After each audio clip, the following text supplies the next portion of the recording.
check in just to see what's happening in the world. And this time of year, you're starting to already get the politics in there, right? And we're starting to hear this candidate said this and this candidate said that. I heard somebody say that the greatest challenge that this country has is climate change. And that if we don't do something right now, that there is going to be catastrophic results. Now, I'm not here to talk about climate change, whether it's yes or no. To be honest, I'm not a scientist, and I haven't read enough about it to comment on it, really. And I recognize my own ignorance at times, but I do have a little bit of a problem with that, is that I don't think that's the greatest challenge that faces this country. I think the greatest challenge that faces this country is a lack of character.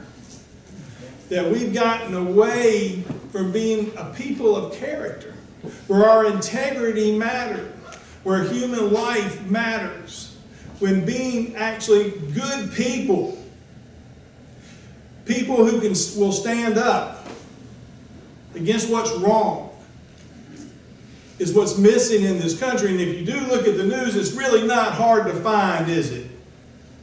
There are a lot of problems out there in the world, and the difference is between what I expect of the world, because I would hope they would be people of characters, but in this building, I would hope that we would have Christ-like character.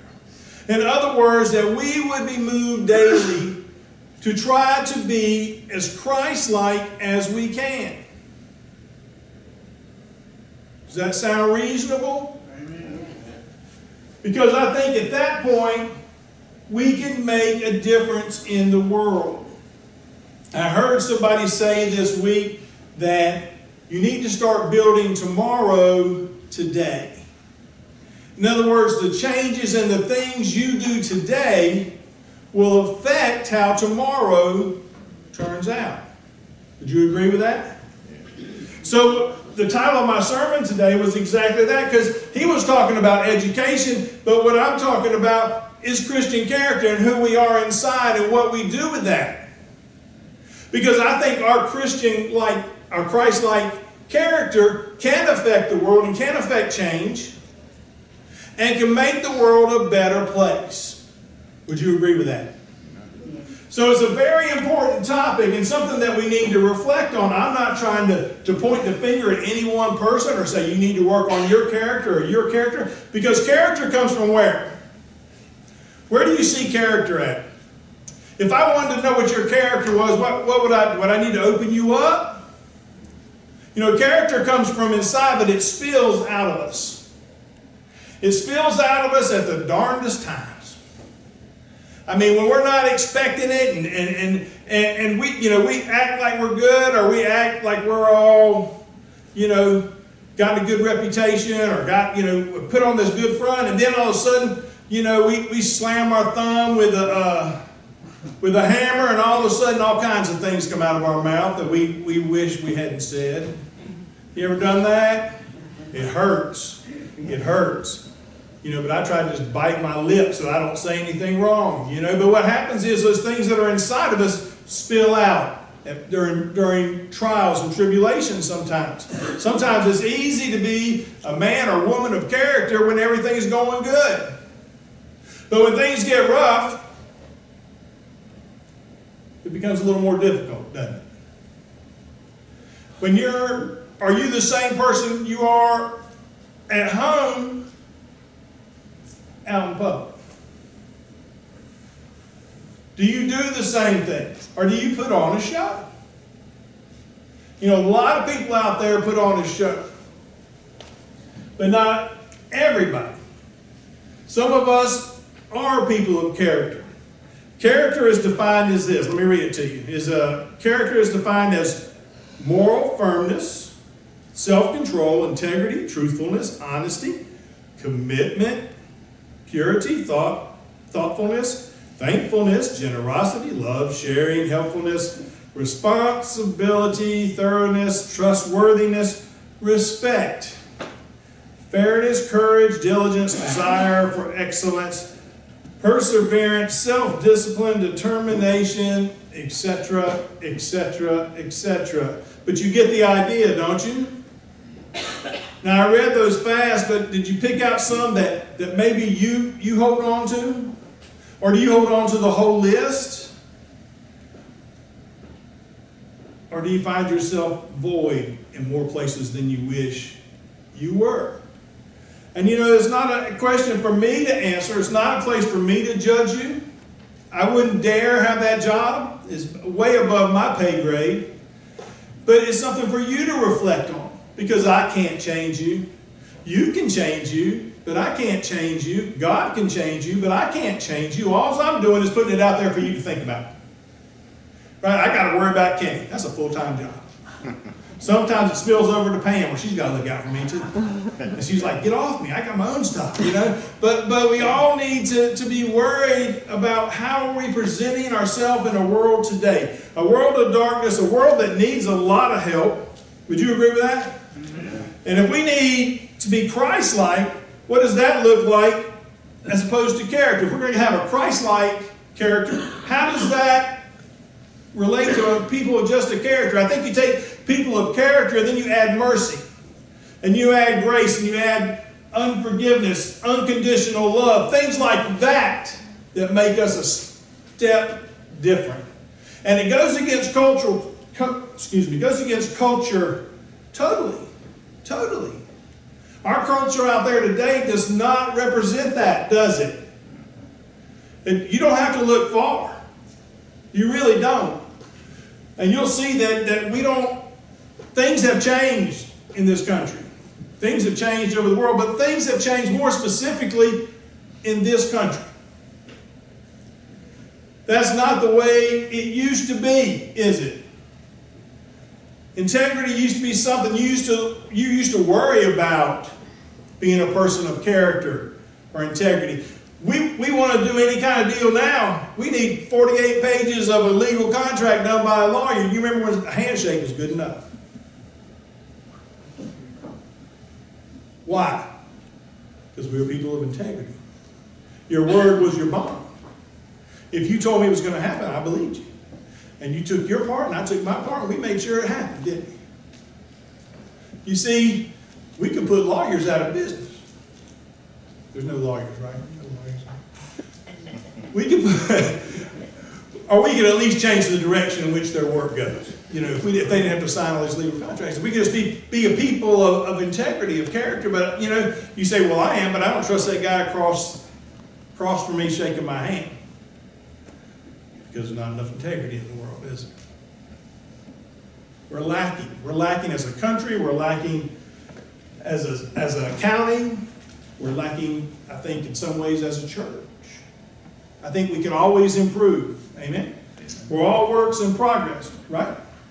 We're all working to be a little bit better than we were yesterday. If you can do that, you're in a good place. But to get better, you got to recognize where your void is. You got to recognize where you've fallen short, right? You got to look in the mirror and say, I can do better. And I do 9 out of 10 things right, but that one thing, I really need to work on that. That's everybody. That's me too. There's things I could get better at. Things I could do better than what I do today. I want to be a person of Christ-like integrity. Don't you? But are you committed to it? You know, because it takes a little bit of work, doesn't it? Anything ever come easy? Don't you? There's a lot of things, you know, that you want to be in life, but you don't want to do the work for them, right? I would love to have been a professional basketball player, but I'm going to put all that work into that. That's a lot of work, right? Somebody who wants to be buff. Let me tell you, you don't get that from sitting on the couch eating donuts.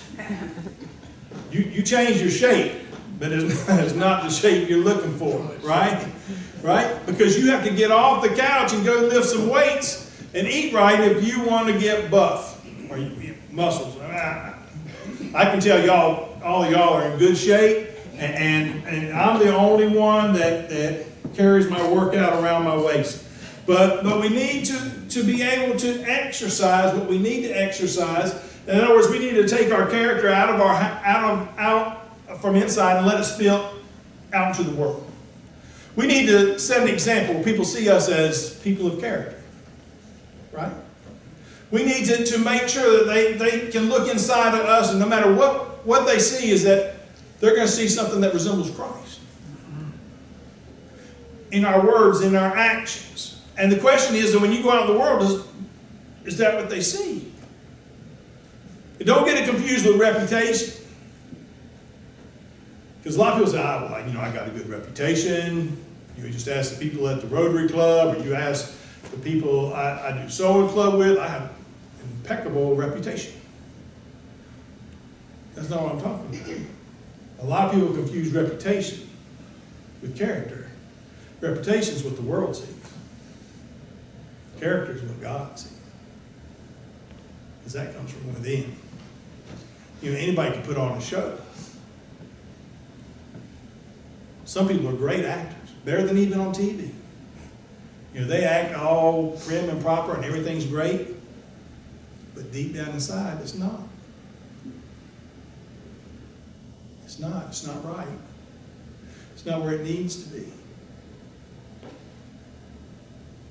My mom used to tell my daughter when she was doing pageants, she said, pretty is as pretty does. You can be pretty out here, but if your actions are ugly, how do you think people look at you? Because what they're looking for is something good to come out of you, especially if they know, they say, well, and don't think this is just, they say, Ronnie, Ronnie shows up every week, he sings, he's the elder at the church, and he's there every Sunday, and he's got to be a good guy. But then Ronnie doesn't act Christian-like outside the building. Or when things get rough and you have to struggle through it, what's inside comes out. And like I said, Ronnie, I don't take offense to that. I'm just using the name. But you see what I'm saying? It's tough times that make it through. Now the Bible tells us in Romans 5:3-4, it says this.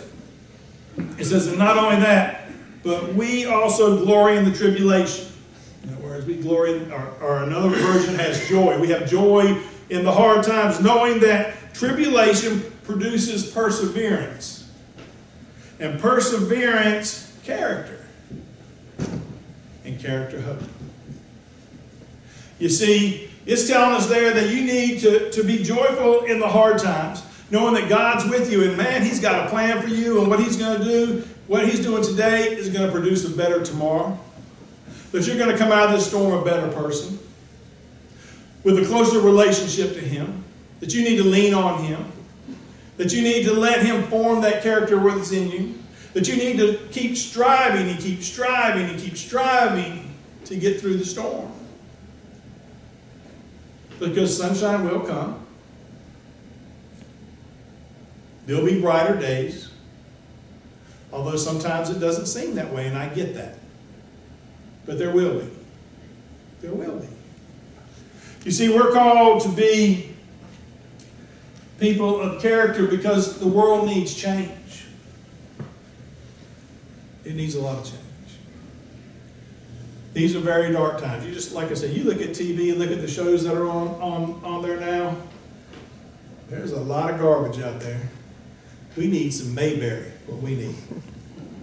We need to go back to shows like Mayberry, where right and wrong was pointed out as an entertaining way, but at least they pointed it out. This is what you're supposed to do, not supposed to do. It had some good lessons in there. We did a study a few years ago, right, the Mayberry Bible study, and it was kind of interesting that the lessons that you can learn just from Mayberry, right? There's a lot of truths in there, a lot of central truths in there that we could grasp. But I don't know how many TV shows are out there today that I could watch and say, oh yeah, I'm seeing how to live right there. Not be a man or woman of character. Right? Now I want to read you something from 2 Timothy. 2 Timothy 3:1-4. And I want you to listen to this, and this is about the end days. The end days. And this is what it says. And you listen, and you see if you recognize anything that sounds remotely familiar. All right? But this mark, there will be terrible times in the last days. People will be lovers of themselves, lovers of money, boastful, proud, abusive, disobedient of their parents, ungrateful, unholy, without love, unforgiving, slanderous, without self-control, brutal, not lovers of the good, treacherous, rash, conceited, lovers of pleasure rather than lovers of God. Any of that sound familiar? Now, I'm not saying we're in the last days, but I'm saying, you see, we're headed down the wrong path, aren't we? You can tell when you go out into the world and you see these things. It's not hard to find somebody who's unforgiving, is it? It's not hard to find somebody who wants to gossip, is it? Is it? You didn't know that was a sin, did you? Gossip. You're not going to find somebody who's self-conceited, right? Or doesn't love, or loves money, right? People who are boastful and proud. Pride gets most of us. Pride gets most of us. But those are things that we need to change in our life. You see, because we can look good on the outside, but be lacking in the inside. And if we're lacking on the inside, then we're not what we pretend to be, are we? Let me ask you this. Is a piñata, you know what a piñata is, right? Everybody knows you have those at birthday parties, and you take that bat or that stick and you whack it, right? And why are you whacking it? What's inside? Or what's inside, right? So candy. So if you whack and there's no candy inside, is that really a piñata? No. Sure ain't. Let's say you go to my favorite place, the donut shop, and you buy you a cream-filled donut. And you can't wait, and on the way home you eating it, and you eating it, and there's no cream inside. Is that really a cream-filled donut? Nope. Sure isn't. Sure isn't. So you see those things that present themselves as one thing, but are lacking on the inside, aren't truly those things, are they? Are they? We need to make sure that we're not one of those things that call ourselves Christians but lack that Christian character, that lack that integrity, that lack that love or forgiveness, that gratefulness, mercy, kindness, and above all else, love of people and love of our God. You know, we need to check our priorities and make sure those priorities have a place in our heart. And if there's no room for them, then we need to clean some stuff out. Say, maybe I shouldn't be keeping this. You know, kind of like we did when we moved. We threw away more than we had now. Or gave it to Goodwill. But the thing is that those things that aren't of God, then you need to get rid of them. Now, I can tell you, not forgiving is not of God. I can tell you, not loving is not of God. You know, it doesn't take a rocket scientist to figure it out. In other words, if Jesus was standing right next to you as he walked through the day, how would you live your life different? You say, well, what is really so important about that, preacher? I mean, you know, I do the best I can.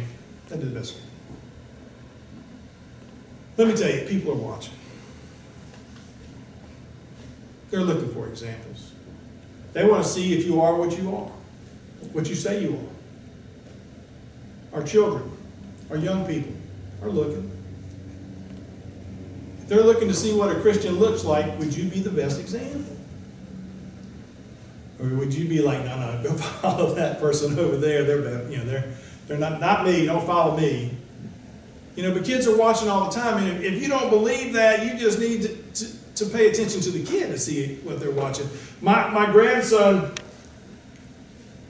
got cut from the hockey team this week. Well, he didn't actually get cut. It was a mistake. There were two kids with the same name, first name. So anyway, but his mom didn't know that. So his mom was told him that, you know, you got cut. You got cut from the hockey team. How many of you been cut from a sports team? Just me and Pam. Okay. and it hurts, don't it? It hurts. It's a rejection. It hurts.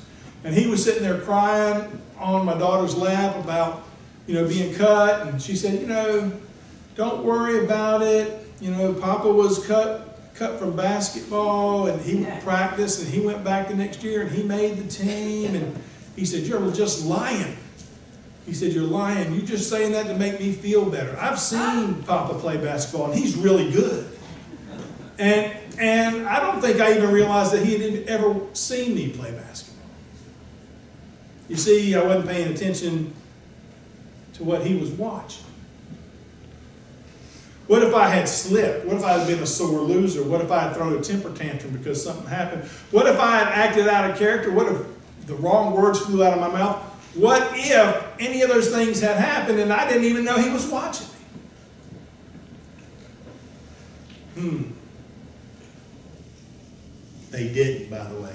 But what if they had? You see my point, right? If young people are watching us to see what tomorrow's going to look like, then don't you think we should start presenting it how we'd like to see it? You know, maybe somewhere along the line, we thought softball was more important than church. Maybe somewhere along the line, there's a commandment that says, keep the Lord's day what? Holy. Okay. Keep the Lord. You see, you got 6 days. Well, I just want you to keep the Lord's day holy. You remember when stores used to be closed on Sunday? Yeah. Am I the only one? Stores used to be closed on Sunday. Sunday was kind of a family day. There wasn't much open. You kind of sat home. Young people are like, oh my word. They had the internet. But you kind of sat home and you got to know your family a little bit. You had family time. Right? And you kept the day holy. If you look out there today, how many people are missing it? How many people have put other things before God?